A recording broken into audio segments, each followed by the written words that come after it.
Hi, welcome to another night of the RyChez Music Show, brought to you by Community Media on Thursday nights. My name is Ryan. I'm here with my special guest, Stefan Bahruth, a.k.a. Phantom Power, a.k.a. 48V. Hey, it's nice to be here. Oh, man, it's great to have you. And Stefan's going to tell us a little bit about some of the music he's been listening to lately. Yeah, I've been, just jamming on some Portugal the Man lately. Hold on, what is that? They're from Alaska. They're a little bit hard to describe, but they're kind of poppy rock, but more psychedelic and with a little bit of dream thrown in there. Nice. So I go back to them a lot. They're pretty prolific. They've released an album pretty much every year since 2006. My favorite album by them is Satanic Satanist. I go back to it quite often. But I also was listening to Tennis's new release, which is Ritual and Repeat. I had to review that for University Pulse. Awesome. So that's the only CD I have in my car at the moment. You actually do listen to CDs? Yeah, I enjoy physical media every now and then. Working for the university radio station, we get CDs sent into us for programming. So when they're programmed in, we can just keep them. So I get a lot of CDs that way nowadays. Awesome. So you've been telling me about this YouTube video. I've heard you talk about it all day. You got to tell us about this YouTube video and this new artist. It's called Brody Quest. It's by a guy named Lemon Demon.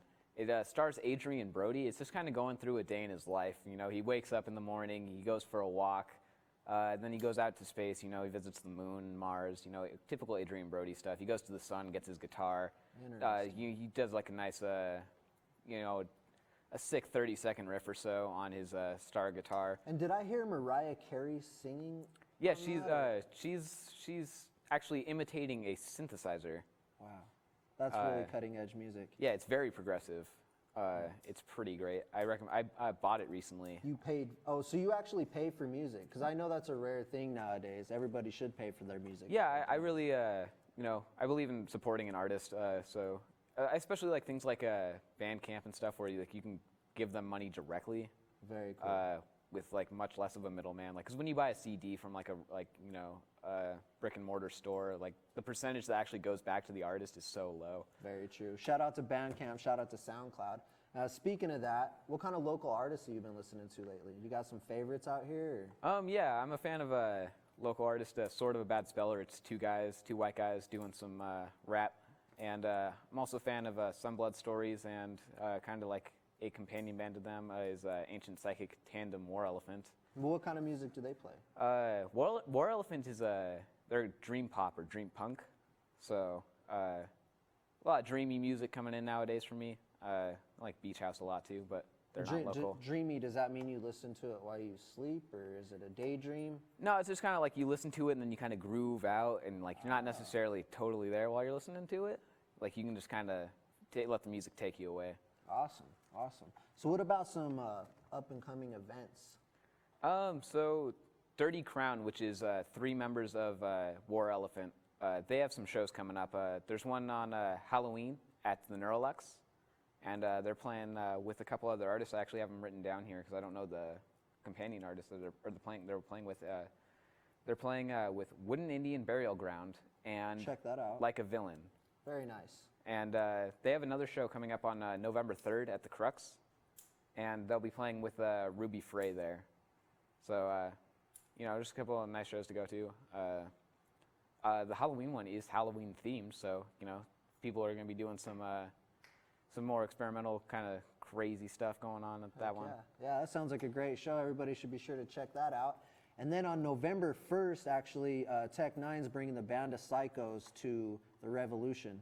And so that should be a great show, too. Everybody should check that out. Yeah. So, yeah. Well, this is going to bring us up to our big news of the night.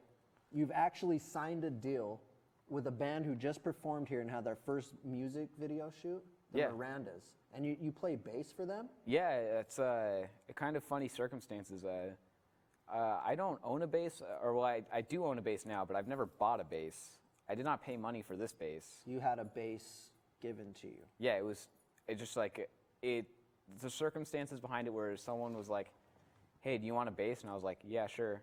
And then Matt from the Mirandas was like, hey, we need a bassist. And you just happened to have I got a bass on Monday, and he was asking last week for a bassist. So I've been, I'm their bassist as of this morning. So I think the question that's on everybody's mind is, can you play the bass guitar? I can play the real guitar, and the bass only has 4 strings, so Less strings, easier to play. yeah, Logic. It's barely an instrument, really, when you think about it. And so what kind of vibe are you going to bring to the Mirandas? Because they already have a huge dynamic, 2 big personalities. Yeah, I'm basically gonna dominate. Is my plan. I'm going to come in and I'm going to be the new frontman. First off, You're taking over the Mirandas. Yeah, Matt might be entirely out of the band, and I might, push that to happen. It might be just a drum and bass band from now on. Okay. I'm going to be doing some funky slap bass stuff. Get real funky You're on going my to teach technique. yourself how to slap bass? Yeah, how hard could it be? Like I said, the bass is barely an instrument. 4 strings. Yeah. I'm going to bring some really progressive stuff, some experimental stuff, a lot of stuff where I just scrape up and down the strings with a piece of metal, preferably like a rusty nail. I think that brings like a really unique full body sound to Well, especially with the rust on it. Yeah, it adds that little extra bit of character. And maybe put some like nylon strings on it, just to play like an acoustic set on a unamplified bass guitar. So what's going to happen if you break a string using this rusty nail? Will you just quit playing the bass guitar? Yeah, I refuse to spend money on a bass guitar. So if my string breaks, I'll probably try and finish out whatever song we're playing, and then just smash my bass during the last bit of the show, probably on the other members of the band. If like my bass guitar breaks, it's going to be the end of the Mirandas. Okay, so let me get this right. This is the timeline of the Mirandas. It started off with Matt and the drummer. Yeah, Jordan. You're introduced as the bass player. You dominate, take over the band. Kick Matt out of the band. It becomes a drum and bass band. You break a string, then demolish the band with your guitar. Yeah. And the Mirandas are then dead. Yeah, no. It'll be, all this is going to be taking place over the course of about 4 hours, too. I really like to move on from my bands. 48 Volts was the hit single for, Phantom Power, and Great track. yeah, it's off the album Always On. You can find it on Bandcamp. Just pay what you want, just kick some if you got some. But it's just, that's the only band I really stuck with, for a length of time. There's the Narwhal Whispers. They're more of a mellow electronica mixed with some ska. So were you like the front man in those bands as well? Oh, yeah, definitely. Phantom Power is just like my solo artist name, and whoever I happen to be playing with at the time becomes Phantom Power. And then Narwhal Whispers is a very set group of people. But we might be playing Treefort this year, so Awesome. yeah, Definitely be looking that. out for that. So when did you learn to play the guitar? How old were you? The first song I learned how to play on the guitar was Surfin' Cow by the Dead Milkmen, and I think I was 8 or 9 when I learned how to play that. It was just on like an acoustic guitar, and then I got a Telecaster when I was about, I want to say 14, and I've been playing that ever since. Awesome. So you've been playing for a while. Yeah, time has not done anything to improve my skill. You're just good to begin with? No, I'm awful. I'm like one of the worst guitar players you'll ever hear. If you need like the G chord, a C chord, or a D chord performed, I can do that for you. Well, successful nonetheless. I mean, you're out here signing deals with bands like the Mirandas. It doesn't they've really... never heard me play guitar. They haven't heard you play No. guitar before. No, it's just I happen to own a bass. That's right. I remember you telling me about that. Yeah. now. So do you do anything on the production side with software programs or anything like that for the Mirandas or for 48V?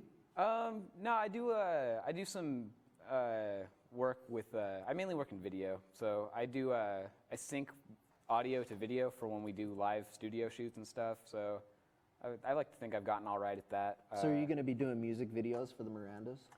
Well, I have to be in them, so like presumably at least as the bassist, like I could set up a GoPro or something.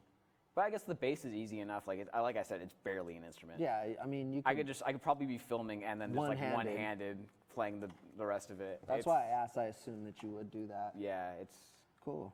It's Well, basically a children's toy. I gotta let you know, if you guys ever do need a producer for 48V or for the Mirandas, Yeah. I know a great guy who could do some awesome mixes for you. Yeah, his name's Carson Goff. I hear his mixes are a little airy. They're a little airy, but I mean, it gives you enough room to breathe. Yeah. Well, I mean, there's a little bit too much breath in them, but And plus, that guy's always just like, nah. Yeah, he does make Every that time I noise talk a to lot. him. And you know, if he doesn't work out, I'd be happy to produce some tracks. Yeah, for the Murderers. you did the intro track, right? The intro to this show, yeah, that was. Yeah, it's good stuff. It was a little airy, but yeah, I put a lot of effort into it. So Yeah. hopefully one day it'll meet up to my mentor's needs. Yeah, that guy's got incredible standards considering how, he's really bad at capturing audio.